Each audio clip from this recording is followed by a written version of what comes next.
छत्रपती शिवाजी महाराजांना त्यांच्या विचारांना डाळण्याचं काम इथल्या हिंदुत्ववाद्यांनी केलं होतं, ब्राह्मण्यवाद्यांनी केलं होतं. जात टिकली तर ब्राह्मण्य टिकलं.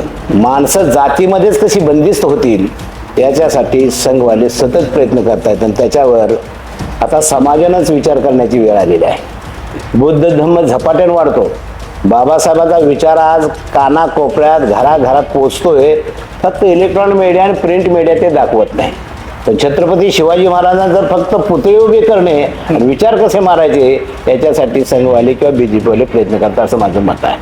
आमचे रामदास आठवले बीजेपी मध्ये गेल्यामुळे आज रामदास आठवले सगळे कार्यकर्ते हिंदुत्वादाची भाषा बोलू लागलेले आहेत. डॉक्टर बाबासाहेब आंबेडकरांच्या घराण्यातला एक नेता आनंदराज आंबेडकर हे शिंदे गटामध्ये सामील झालेले आहेत. ते शिंदे हे हिंदुत्वादीच आहे, बीजेपी हिंदुत्वादीच. ह्या सध्याच्या वातावरणामध्ये समाज गोंधळलेला आहे. शत्रू कोण मित्र कोण हे समाजाला कळणं झालंय. याचं कारण जे लीडर आहेत, जे समाजाला पुढं घेऊन जाणारे जे ताकदीचे लीडर होते ते हिंदुत्वाच्या गळाला लागल्यामुळे समाज गोंधळलेला आहे. आज सध्या महाराष्ट्रामध्ये बाबासाहेबांचे पुतळे प्रचंड प्रमाणामध्ये बसवले जात आहेत, उंची वाढवली जाते, पण विचार मारण्याचं काम मात्र प्रचंड चालू आहे. पुतळे महत्वाचे की विचार महत्वाचा हा फार मोठा प्रश्न आहे. पुतळे कधीही काढता येतात पण विचार संपवता येत नाही. आणि म्हणून सध्याचं जे केंद्रातलं राज्य असेल, राज्यातलं सरकार असेल, केंद्रातलं सरकार असेल, हे बाबासाहेबांचे विचार कसे मारले जातील, जातीवाद कसा टिकेल, जातीचं स्पिरिट कसं वाढेल या पद्धतीने ते सतत प्रयत्नशील आहे. त्याचं भान समाजाला असलं पाहिजे. म्हणजे जात टिकली तर ब्राह्मण्य टिकलं, जात टिकली तर हिंदू धर्म टिकला, हे मानसिकता डोक्यात ठेवून RSS वाले प्रत्येक समाजावर गाणी रचतायत आणि त्या जातीला गाणी देत आहेत. म्हणजे जातीचं स्पिरिट कसं वाढेल, माणसं जातीमध्येच कशी बंदिस्त होतील याच्यासाठी संघवाले सतत प्रयत्न करतायत आणि त्याच्यावर आता समाजानंच विचार करण्याची वेळ आलेली आहे. जे नेते लढाव होते ते हिंदुत्वाकडे बरेचसेच गेलेले आहेत. त्याचा अर्थ चळवळ संपलेली नाही. चळवळ झपाट्यानं वाढते. बुद्ध धम्म झपाट्यानं वाढतो. बाबासाहेबांचा विचार आज कानाकोपऱ्यात घराघरात पोचतोय. फक्त इलेक्ट्रॉनिक मीडिया आणि प्रिंट मीडिया ते दाखवत नाही. याचा अर्थ ती चळवळ संपत आलेली आहे किंवा कमी झालेली आहे असं मी मानायला तयार नाही. त्यांच्यापेक्षा दसपट चळवळ वाढलेली आहे. आज आंबेडकर जयंती भारताच्या कानाकोपऱ्यात खेड्यापाड्यावर 4 घराचा जर समाज असेल तर तिथं सुद्धा बाबासाहेबांची जयंती होते. याचा अर्थ ही प्रचंड ताकदीनं ही चळवळ वाढलेली आहे, हा विचार वाढलेला आहे. पण तो विचार मारक आहे. आपणाला ही मानसिकता हिंदुत्वाद्यांच्या डोक्यात असल्यामुळे ते चांगल्या चांगल्या नेत्यांना आपलंसं करून विचार मारण्याचा ते प्रयत्न करत आहेत. पण त्यांना माझं असं आव्हान आहे, 2500 पूर्वीचा बुद्धाचा धम्म आज सुद्धा जिवंत आहे, लक्षात घ्या. तो संपवता आलेला नाही. छत्रपती शिवाजी महाराज 1680 साली त्यांचा मृत्यू झाला, पण 1855 पर्यंत म्हणजे 175 वर्ष छत्रपती शिवाजी महाराजांना त्यांच्या विचारांना डाळण्याचं काम इथल्या हिंदुत्ववाद्यांनी केलं होतं, ब्राह्मण्यवाद्यांनी केलं होतं. मृत्यू झाल्यापासून 1855 पर्यंत छत्रपती शिवाजी महाराजांची जयंती होत नव्हती. पण महात्मा ज्योतिराव फुलेंनी रायगडला जाऊन छत्रपती शिवाजी महाराजांची जयंती ही समाधी शोधून काढली. ती शोधताना सुद्धा फुलेंच्यावर हल्ले झालेले होते. म्हणजे शिवाजी महाराजांना पुढे आणूच नये, त्यांचा इतिहास कोणी सांगूच नये याच्यासाठी ते सतत प्रयत्नशील होते. त्याला छत्रपती आमचे महात्मा ज्योतिराव फुले त्याला छेद दिला.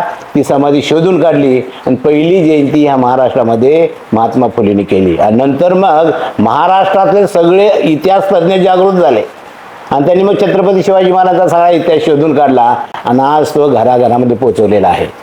पण छत्रपती शिवाजी महाराजांना जर फक्त पुतळे उभे करणे आणि विचार कसे मारायचे याच्यासाठी संघवाले किंवा बीजेपीवाले प्रयत्न करतात असं माझं मत आहे. त्यांची स्ट्रॅटेजी अशी आहे, ह्या देशाची वर्णव्यवस्था जाती व्यवस्था आहे तशी टिकावी, ती विकसित व्हावी याच्यासाठी बीजेपी वाले असतील किंवा बीजेपीची सगळी पिळावर असेल ही प्रयत्न करत आहे.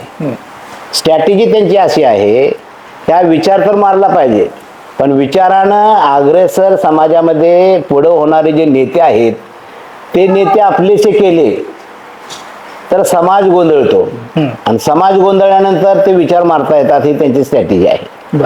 उदाहरणार्थ मी नावं घेतो. आमचे रामदास आठवले बीजेपी मध्ये गेल्यामुळे आज रामदास आठवले सगळे कार्यकर्ते हिंदुत्वादाची भाषा बोलू लागलेले आहेत. ते उघड उघड बोलू लागले. काही कार्यकर्ते तर त्यांचे देवदेवतांची पूजा करू लागले. समाज रिव्हर्स होत चाललेला आहे. डॉक्टर बाबासाहेब आंबेडकरांच्या घराण्यातला एक नेता आनंदराज आंबेडकर हे शिंदे गटामध्ये सामील झालेले आहेत. ते शिंदे हे हिंदुत्वादीच आहे, बीजेपी हिंदुत्वादीच. आमचे जे अजितदादा वारले ते सुद्धा हिंदुत्वादीच. हिंदुत्वादाला विरोध करणारे नेते त्यांनी आपलेसे केलेले आहेत. ही त्यांची स्ट्रॅटेजी आहे. समाज हा मेंढरासारखा असतो, नेता जाईल तिकडे समाज जात असतो, आणि जे लीड करतात त्यांना आपलंसं करायचं कसं, आपलंसं होत नसेल तर मारायचं कसं, मारलं तर ते सापडणारच नाहीत मारेकरी, ही सगळी त्यांची रचना आहे. आज आमचे पानसरे मारले, दाभोळकर मारले, कलबुर्गी मारले, अजून सुद्धा आरोपी सापडायला तयार नाहीत. हे जे त्यांचं प्लॅनिंग आहे की त्यांचं असं मत आहे दाभोळकर ब्राह्मणच का मारलं त्यांना, ह्या हिंदुत्वादी रचनेला ते आघात पोचवत होते. बरोबर. अंधश्रद्धा निर्मूलनाचं ते काम करत होते. अंधश्रद्धा टिकली तर धर्म टिकणार आहे, जात टिकली तर हिंदुत्वात टिकणार आहे, पोट जात टिकली तर हिंदुत्वात टिकणार आहे. आणि म्हणून अलीकडच्या काळात बघा ना, महाराष्ट्र सरकारनं जातवार महामंडळ काढलेले आहेत. जातवार म्हणजे रामोशाचं महामंडळ काढलं, मांगाचं काढलं, महाराचं काढलं, जातवार महामंडळ. फंड किती येतोय न घेतो तो विषय वेगळा नाही, तो महत्वाचा नाही, पण जातवार महामंडळ काढल्यामुळे जाती टिकल्या ना. ह्या अशामुळे जातीवाद कधी नष्ट होऊ शकत नाही. विशेष म्हणजे आमच्यातली काय महाभाग जनगणना आता होते, त्यांनी आव्हान केलेलं आहे की जो बौद्ध झालेला आहे त्यांनी धर्माच्या कॉलममध्ये बौद्धल्या आणि जातीच्या कॉलममध्ये मारल्या. जे ख्रिश्चन झालेले आहेत धर्माच्या कॉलममध्ये ख्रिश्चनल्या आणि जातीच्या कॉलममध्ये महार किंवा तुम्ही ज्या जातीचा ते मागल्या. हे अतिशय चुकीचं आहे. म्हणजे जातीला खतपाणी घालणं म्हणजेच हिंदुत्वादाला खतपाणी घालणं. आता मी मांगातून बौद्ध झालोय, मी काय लिहायचं, म्हणजे मी धर्माच्या कॉलममध्ये बौद्ध लिहिणार आणि जातीच्या कॉलममध्ये माग लिहिणार, म्हणजे मांग बौद्ध, महार बौद्ध, ढोर बौद्ध, चांभार बौद्ध असंच होणार ना. बौद्धामध्ये जात नाही, ख्रिश्चनामध्ये जात नाही, मुस्लिमांमध्ये सुद्धा शक्यतो जात नाही. पण ह्याचा आग्रह आहे, आमच्याच नेत्यांना पुढे करून सांगायचा प्रयत्न चालू झालेला आहे की धर्माच्या कॉलममध्ये बौद्धल्या, जातीच्या कॉलममध्ये मारल्या, बौद्धाच्या कॉलममध्ये धर्माच्या कॉलममध्ये बौद्धल्या आणि मांग बौद्ध झाला तर जातीच्या कॉलममध्ये मागल्या. म्हणजे जाती प्रथा आहे तशा टिकवणं हा त्यांचा डाव आहे. त्याला आपणाला समाजानं उद्ध्वस्त केलं पाहिजे. कल्पना करा, SC 13% आहे, 13% जर धर्माच्या कॉलममध्ये बौद्ध लिहिलं आणि जातीच्या कॉलममध्ये काहीच नाही लिहिलं तर 13% बौद्ध रेकॉर्ड होणार आहे, रेकॉर्ड. आणि ते जर रेकॉर्ड झालं तर हिंदूंचं प्रमाण 13% कमी होणार, म्हणजे ते अल्पसंख्याक एक दिवशी जातील. 13% हे बौद्ध झाले, ख्रिश्चन काही लोक बौद्ध झाले तर बहुजन सुद्धा बौद्ध म्हणून इकडं आकर्षित होईल. आणि 85% समाज जर बौद्ध झाला तर हिंदुत्वात अल्पसंख्याक जाऊ शकतो आणि ते अल्पसंख्याक ठरू शकतात. पण आपण बहुसंख्याक आहोत, हिंदूंची संख्या जास्त आहे म्हणून आम्ही हिंदुस्थान करणार, ही त्यांची वल्गना आहे. ती कशामुळे, आपल्यामुळे आहे. आम्ही जातीच्या कॉलममध्ये जातच लिहितो, आम्ही जात नाकारायला तयार नाही. बाबासाहेब आंबेडकरांनी 1932ला हिंदू धर्म नाकारलेला आहे आणि गोलमेज परिषदेमध्ये त्यांनी सिद्ध केले आम्ही हिंदूंपासून अलग आहोत. ह्या देशातले मागासवर्गीय हिंदूंपासून अलग आहेत, ह्या देशातला मागासवर्गीय हिंदू नाही. ते 1932च्या गोलमेज परिषदेमध्ये बाबासाहेबांनी सिद्ध केले. म्हणजे तिथंच धर्म नाकारलाय. आता राहिलीच जात, जातीचाच त्रास आमच्या महापुरुषांना झालाय. बुद्धाला जातीमुळे शिक्षा झाली, त्यांना राज्य सोडावं लागलं. छत्रपती शिवाजी महाराजांचा राज्याभिषेक मराठा म्हणून केला नाही. संभाजी महाराजांचा त्रास झाला, तो मराठा म्हणून झाला. महात्मा ज्योतिराव फुलेंना जो त्रास झाला तो माळी म्हणून झाला. बाबासाहेबांना जो त्रास झाला, जी चटके बसले ते महार म्हणून बसले.